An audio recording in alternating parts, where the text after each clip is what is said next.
Good morning, people of the grid. Today is Sunday. I made breakfast. I made breakfast with the help of my friend, McDonald's. See, Tammy and Amelia and Samantha are at curling. The girls had a curling game today. That means I had Ethan and Melissa. Their safety is in my hands. I have fed them and kept them alive. Not only have I fed them a healthy meal. And he gave us milk. That includes milk. All the things that a growing kid needs, right? Exactly. Yeah. And syrup by Aunt Jemima. Yeah. That's the kind of Sunday it's being. It is freezing cold outside. It's minus 23 degrees Celsius. We popped out for a bit. We went to Mass. We came home after I made breakfast with my friend McDonald. And now we're just waiting for the girls to come. I was going to go see them play, but there's no point because they only have one game today and they're going to be home in about an hour and a half. So we're just going to hang out here and see what happens. Today, I want to fill you guys in on something that I started doing at the beginning of my work career, programming. I just stopped doing it for a while.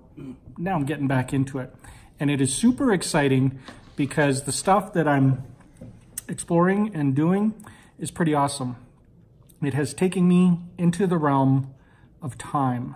So yeah, I'll talk to you about two things today: programming and time. Now, you may ask yourself, what's the deal with time? Why is Miker so interested, so enamored, so upset by time?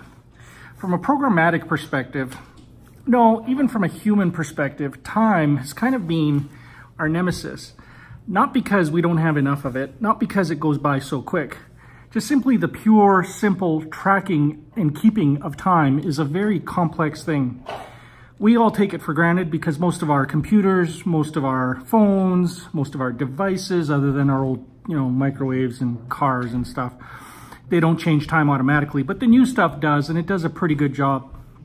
But if you ever want to figure out time or do things like time-based math, where you're calculating, how many days have I been alive, or how many days has it been from my birthday until my next holiday, or any of that kind of stuff, it can get pretty complicated. There's a lot of things you got to take into account.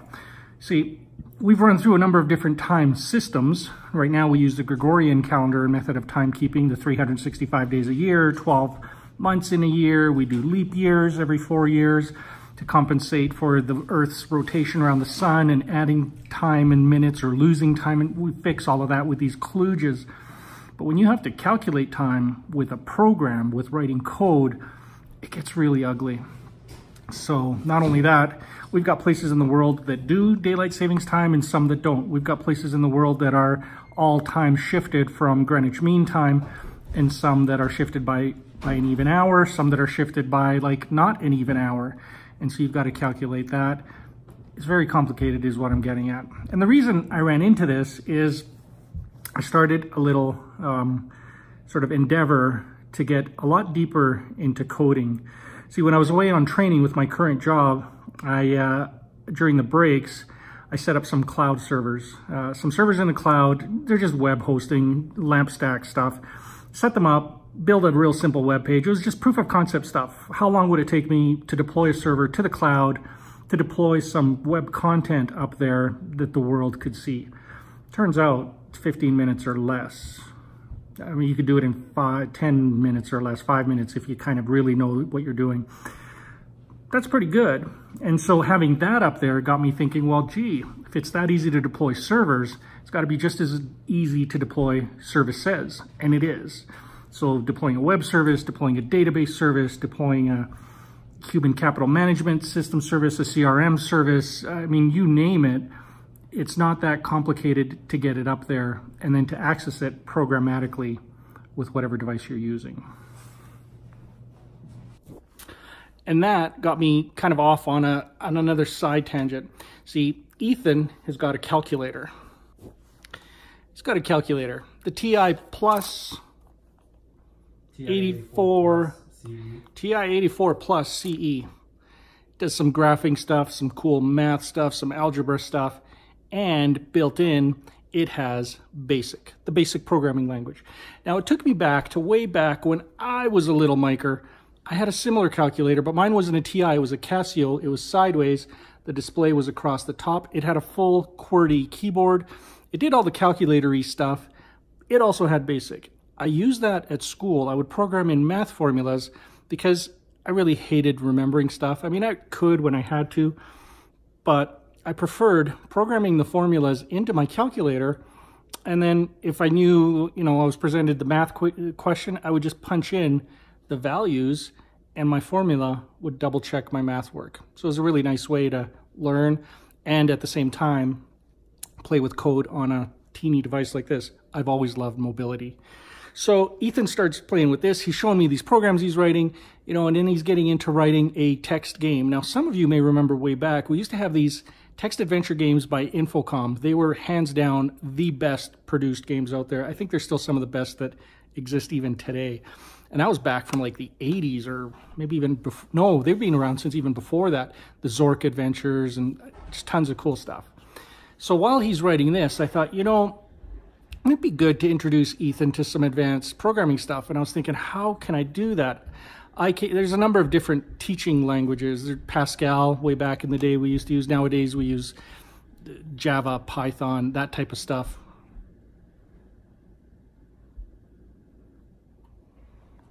Now we use Java or Python to help people understand the complex coding concepts, and we get it through that way. But I thought, if Ethan can do this, and he's having a blast programming on here, I wanted to get him plugged into Python, because then he could run it on a device like this, the iPhone. He could run it on an iPad. He could run it on a PC, on a Mac, on a Linux box. Python exists everywhere. Like Java, it's ubiquitous. It runs on any platform.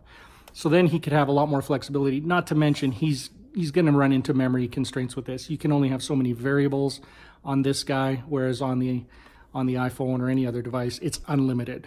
Being a programmer there is super, super flexible. So I got us plugged into that MIT course. Ethan is now taking some introduction to computational thinking and programming at MIT. I'm kind of a few modules ahead of him, just so I can see what they're teaching him, and then I can answer any of his questions on the modules that he's got. And I thought, well, that'd be neat. So I started playing on my iPhone and my iPad. I downloaded Pythonista, really, really nice software. You can write Python, run it on your iPhone, run it on your iPad. Works well. Started playing in Pythonista with some date stuff, and I thought, well, this is super, super easy. So then I thought I'd kick it up a notch. There's a project I've had parked, I want to get to it someday, maybe.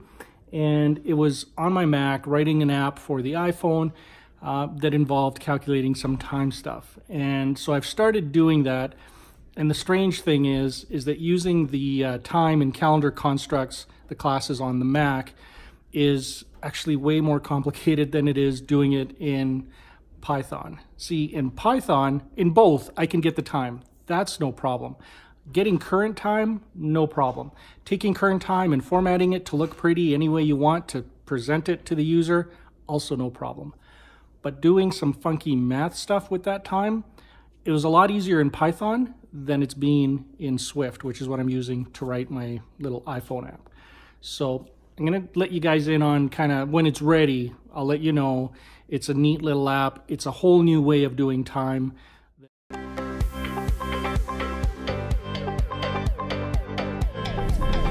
I just dropped off Amelia at her friend's house. She's gonna stay there tonight for dinner. Check this out. Look at this big chunk of ice. Looking right there. See?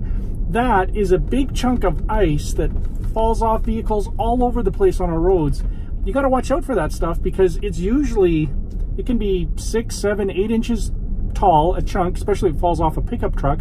They just slide, and sometimes they stay in the middle of the road. And if you're driving along and don't see that, most of our cars, they'll clip that. It'll wreck your trim on the car. Crappy. So yeah, you got to pay attention out here in this weather. It's gotten cold again, so that means all of these things are hard as ice. Like they're just little surface icebergs. Hey there, people of the grid. So it's just about bedtime. We watched Hitch. it's a great movie. Tammy and I love that movie. It was perfect. So we watched that, we hung out with the kids, and I'm just wrapping up. Like I said, it's about 11 o'clock. I finished the app. It's not polished. I'm gonna give you a quick peek of it right here. It basically tells the time, but it tells the time using beats. 1,000 beats in a day. There is the time in beats. So I'm gonna clean it up, I think. There's probably a couple of things I wanna add to it. I'm gonna get Melissa to draw me an app icon with the angry beaver. I think we'll use that as the logo for that icon. And then I'm gonna go through the process of publishing to the App Store, which I've never done, but I have been involved in. So I'm gonna go and see what that's all about. Taking an app that I've created on the Mac, run over to the iPhone, and then shoot it up to the App Store. Yeah. Productive weekend. I'll catch up with you guys tomorrow. Miker out.